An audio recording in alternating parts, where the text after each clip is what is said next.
It's looking like a pretty wet end to the year, isn't it? Good stuff for gardeners like me, but as we said with Campbell Newman last night, you have to wonder what's being done to capture some of this manna from heaven. What short memories we seem to have. Just 12 months ago, Sydney was staring down a reality where the collective dam levels had a 3 in front of them. Level 2 restrictions had been declared. The desal plant was gearing up for expansion. But today, with dams at nearly 97% capacity, the restrictions are gone. And so too, it seems, the urgency to properly address our water security. It's been 60 years since a forward-looking government cut the ribbon at Warragamba Dam. Since then, with the exception of the expensive desalination plant at Kurnell, barely a thing has been done to increase our largest city's water storage, despite the population of Sydney more than doubling. And things aren't much better across the rest of the country. Australians are right to ask, where is the leadership? How can all the rhetoric about becoming more sovereign and more self-reliant mean anything if we succumb to drought? And on the driest inhabited continent on Earth, who thought it would be a good idea to let international wealth funds get their hands on our water and remove it from the market until the price suits them? And why do we as a nation only get serious about water policy when we're about to run out of the stuff? Why do most of us still flush the loo with perfectly good drinking water?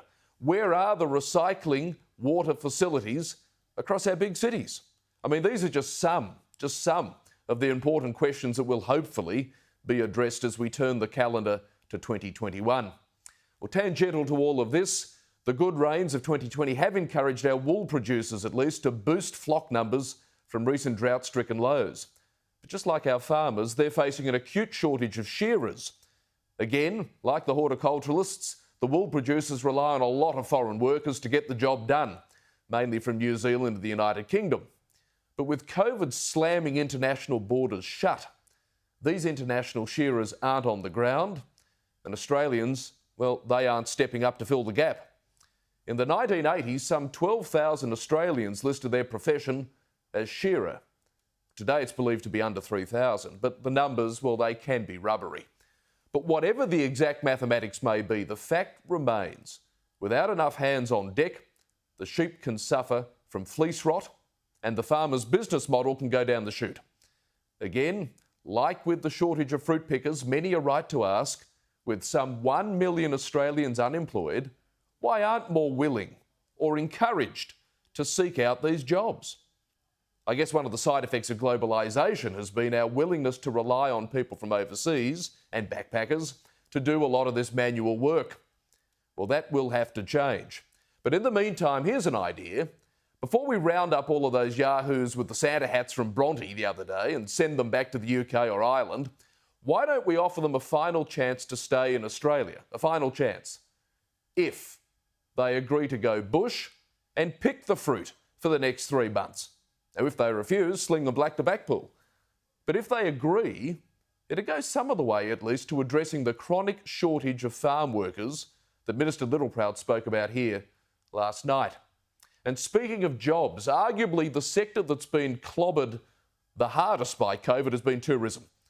It's estimated, thanks to the restrictions surrounding the Northern Beaches shutdown, some $3 billion will be wiped from tourism over the Christmas-New Year period. Yes, $3 billion.